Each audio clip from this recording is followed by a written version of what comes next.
Hello there and welcome back to Thirdstone my N Gauge model railway. In today's episode, episode 14, we're going to look at the Brawa Cable Car System that I recently purchased following the trip to the Erith Model Railway Society's exhibition in January. I was really taken by the Brawa Funicular railway on one of the layouts, and I just by chance stumbled across this cable car system, and I thought, well, given the fact that I've got a big mountain in the middle of the Thirdstone layout, it would be great to have something a little bit different, and I don't see many cable car systems on layouts, so I purchased it. Anyway, let's get on with the show and I will introduce you to the parts. Mail time. So what I've got here is a Brawa cable car system in N gauge that I found on eBay, and it was around about £60, which is a lot less than, I think it's 120 plus pounds I saved over buying it brand new. So in the box we've got the top station, I think this is. So all pre-built, and then we've got another station, and this might be the bottom station.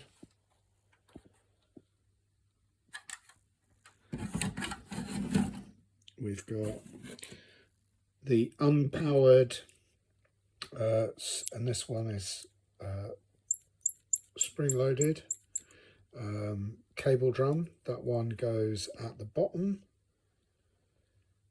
And then we've got the powered version. This takes 16-volt supply. I've already run this, and it's quite a noisy motor, so that'll be quite interesting to see how that goes. I've got a pack of gondolas, so 2 red, 2 blue, and then a random pack of screws, and then one cable car tower with the pivoting guides at the top. Now this has got some damage, and I don't think you have to use this, so undecided what I'm going to do with this, but we'll see. So yeah, stay tuned and let's see how we manage putting this together. So to explain the setup here, this is a proof of concept setup. So I've got the upper powered wheel, which I've created a little 3D printed shoe rather than use the screw holes in the actual unit itself. So this just slides into there. And that is mounted quite closely. It should be actually flush to the edge, but of course the shoe pushes it back by about 3 or 4 mil. And that's mounted onto a piece of MDF that's big enough for the station building to sit on top of. And then that's mounted to a bit of 2x4, and this is all just super glued together, very rudimentary. Onto another piece of hardboard and go along the hardboard, and then we get the base station, which again has a shoe. Now this wheel is actually sprung loaded, so it will take up some slack, but we've got to judge the distance from that wheel up to that wheel.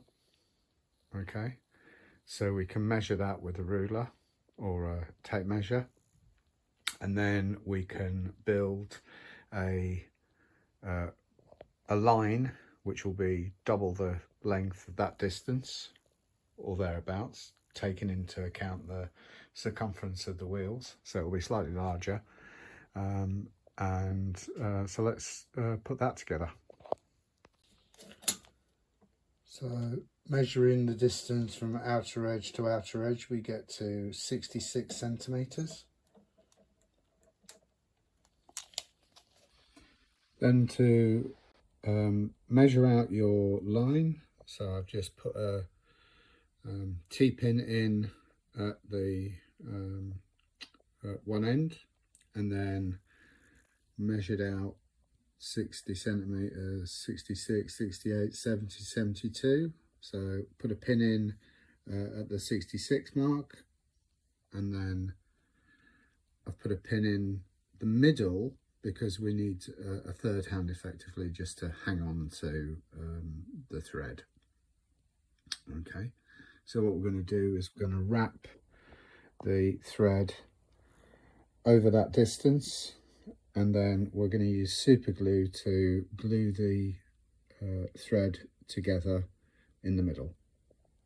As you can see, we've got the thread tied around the third hand pin, and then that runs back to the start pin, then goes all the way to the end pin. So we've got this one in at 66, and then comes back, and you can actually use the weight of the reel to keep some tension on it. So I'm just going to drop a little blob of super glue and use some activator at that point, and that should give us a pretty decently sized loop. So just cutting the tails, the two tails off the thread gives us our 66 centimeter long loop.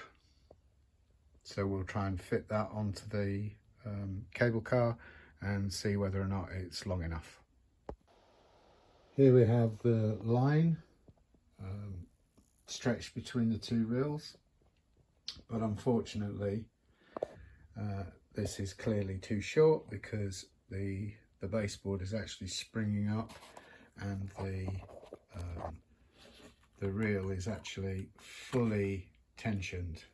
So we probably need to add, go to the next notch, so we'll try 68. So with the 68 centimeter string attached, we can see that it's fully taut, and there's still a little amount of spring left at the freewheeling end. And I have actually got this board clamped down at both ends. As I said, this is a proof of concept board, so we're just working out how do we do this for real on the layout, where obviously it'll be more permanently fixed in place. So let's go and get the cable cars and attach those. So here's one of the cable cars. As you can see on the guide bar at the top, which pivots, so the cable car, which has a tiny little weight in it, that can swing at any angle. You can see that it's got two little slits, so your thread or your line will come in under the first blob of plastic, and then it will go up and over the middle one and then out the bottom. So effectively the cable car is hanging, or it's sitting on top of the line. Okay, so I'll get this one fitted and show you how it looks. Here's the first cable car fitted. So as you can see, the cable car truss that connects the cable car to the actual pivoting head, that goes on the outside of the line so that it can track around the wheel. Okay, and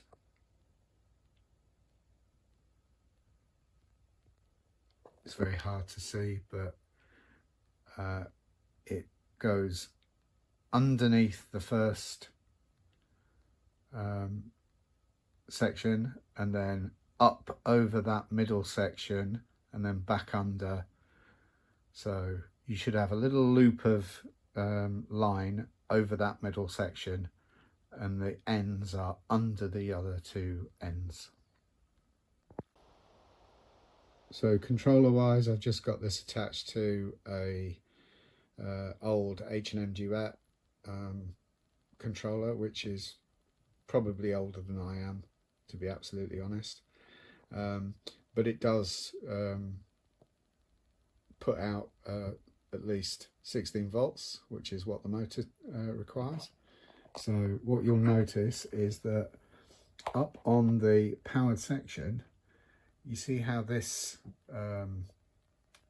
arm has like a little guiding slope, and the other arm does not have the guiding slope, but it has it over here. This means that these motors can only run in one direction, and the cable car can only run in one direction. If you try to run it the other way, it will throw itself off the reel. Okay, so let's get the cable car powered up and running. So applying some power.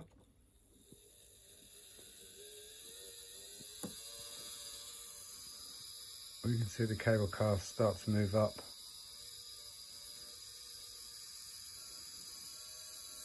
It's quite a noisy motor, to be honest, but it is quite old. And then it goes up onto the wheel, goes around. There's the second one.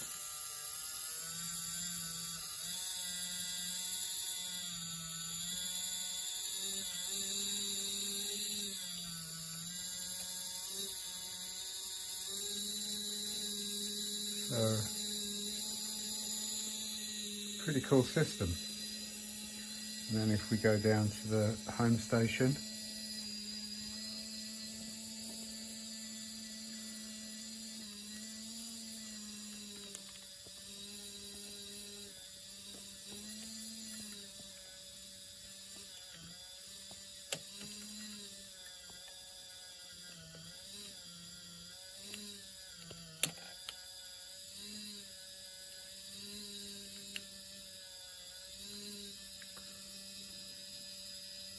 and there we go. And with the building on top,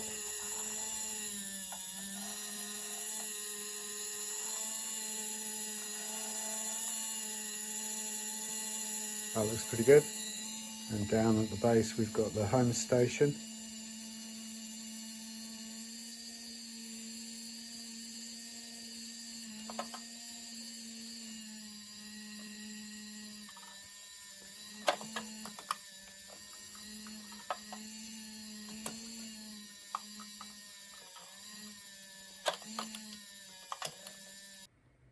Thanks for watching. Hope you found that useful. I think it's a great little kit, very European of course, given that it's from Brawa. I think they are a German manufacturer, but I think it looks great, and really looking forward to integrating into the layout proper. So once again, thanks for watching. If you like the content, please leave a comment, subscribe, like, and get upvote, do all the usual YouTube things, and I'll see you on the next episode. Bye now.